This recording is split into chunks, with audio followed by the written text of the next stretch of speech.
Halo, pace e bene, masih di mea culpa dan sekarang topik kita agak berbeda. Kita mau sedikit belajar bahasa Latin. Mungkin bisa dipakai untuk bermenung atau kalau kita berbicara di depan orang bisa kita bagikan supaya nampak seperti seolah-olah membaca atau supaya meyakinkan orang ya. Kemampuan retorika kita kadang dipengaruhi oleh diksi, pilihan kata kita, dan kadang pilihan kata kita menentukan cara berpikir kita. Orang bilang begitu, mudah-mudahan benar. Maka saya mau menawarkan beberapa peribahasa atau ungkapan dalam bahasa Latin yang sering dipakai. Yang pertama, langsung saja kita buat pendekatan sedikit gramatikanya, secara gramatikal, lalu apa artinya dan bagaimana kita memaknai. Kalimat yang pertama, dik kur hic. Dik kur hic. Dik itu berasal dari kata dicere, itu bentuk infinitifnya, lalu menjadi imperativum, menjadi dik.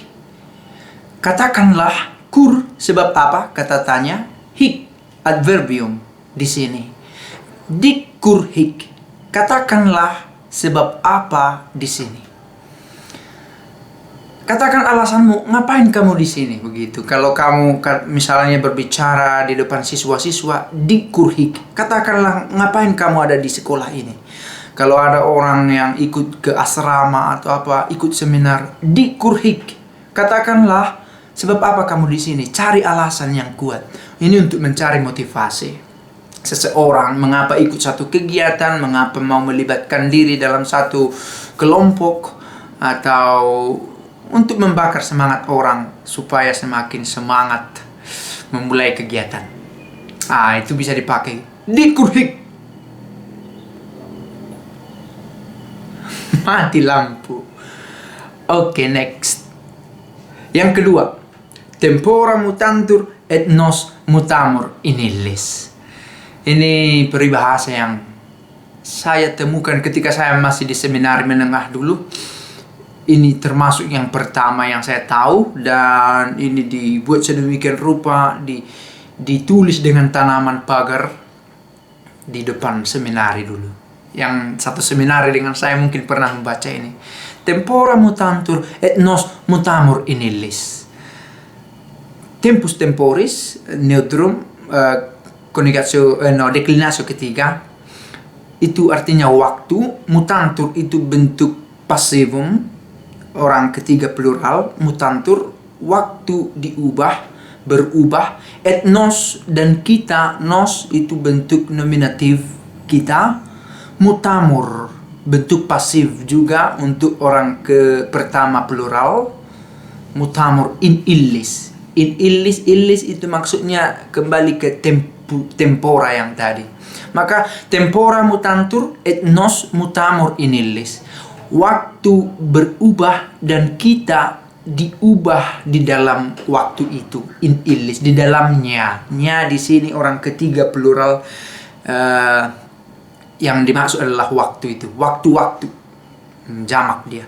Waktu berubah, diubah, dan kita pun berubah di dalamnya. Kalau waktu bertambah, kita pun berubah. Maka kalau kita pakai kalimat ini, bisa kita pakai kalimat ini untuk memotivasi orang supaya berkembang dari waktu ke waktu. Tempora mutantur et nos mutamur in illis. Waktu berubah dan kita pun diubah di dalamnya. Seiring berjalannya waktu kita bertumbuh, bertambah pengetahuan, bertambah kuat, bertambah dewasa, bertambah matang, bertambah bla bla bla, dan yang lain. Itu yang kedua. Yang ketiga, non sole sed vitae discimus. Non sole sed vitae discimus. Non, menegasi. Sole itu bentuk dativus, objek penyerta, bukan untuk sekolah. Sed vitae, vitae dari kata vita, vitae, vitae, vitam, vita, vita, kehidupan. Untuk kehidupan. Discimus, discere, disco, diskusi, belajar. Discimus itu untuk orang pertama plural, kita, kami. Kita belajar. Kita belajar bukan untuk sekolah, tetapi untuk hidup. Ini satu makna yang sangat dalam sekali. Non scholae videdissimus. Kita belajar bukan untuk sekolah sebagai institusi, sebagai organisasi, tapi untuk hidup kita. Di luar sekolah bisa tetap belajar, bisa. Tetapi terutama bukan untuk mengejar nilai, bukan untuk mengejar ranking, tetapi vitae, untuk hidup. To humanize ourselves, memanusiakan diri kita. Mudah-mudahan penting untuk anak-anak sekolah di sekolahan penting ini. Lalu yang keempat, itu canis namanya, anjing. Canis. Yang keempat, verba movent exempla trahunt. Verba movent exempla trahunt. Verba itu bentuk plural nominatif dari verbum, sabda, kata. Kata-kata movere, menggerakkan. Exemplum, exempla, nominatif juga. Teladan, perbuatan apa kita, praktek hidup kita sebagai example, sebagai contoh. Terakhir, menarik. Verba movent exempla trahunt. Kata-kata itu menggerakkan orang, tetapi teladan itu menarik orang. Itu lebih kuat. Maksudnya, kalau saya memberi motivasi dengan kata-kata, orang akan tergerak hatinya untuk meniru, untuk terinspirasi.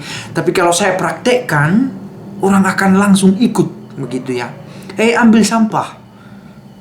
Karena kebersihan itu pangkal kesehatan, sebagian dari iman, and bla. Mungkin siswa akan, benar. Tetapi tidak buat. Tetapi kalau seorang guru langsung mengambil sampah itu di depan siswanya, siswa itu bisa langsung ikut tanpa banyak basa-basi, ikut mengambil sampah. Dia akan malu gurunya mengambil sampah, dia tidak. Dia akan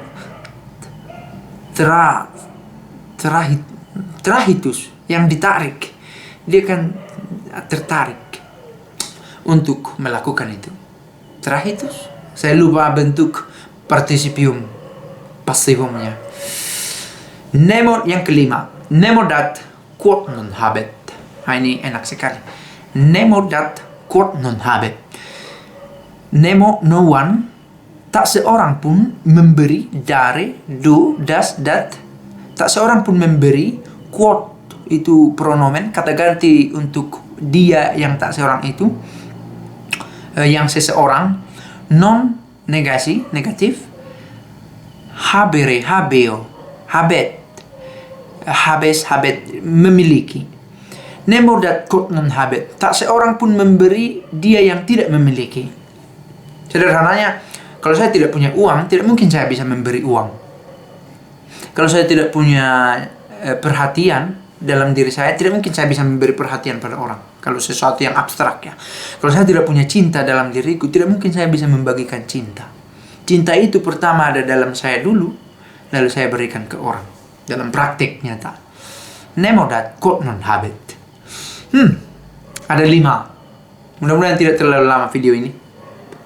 Dan mudah-mudahan berguna untuk orasi-orasi kita, untuk kalimat-kalimat retorika, atau untuk permenungan kita. Kadang saya memutar kata-kata ini karena di dalam pikiran, karena kadang memotivasi diri kita sendiri. Semoga berguna dan pace bene.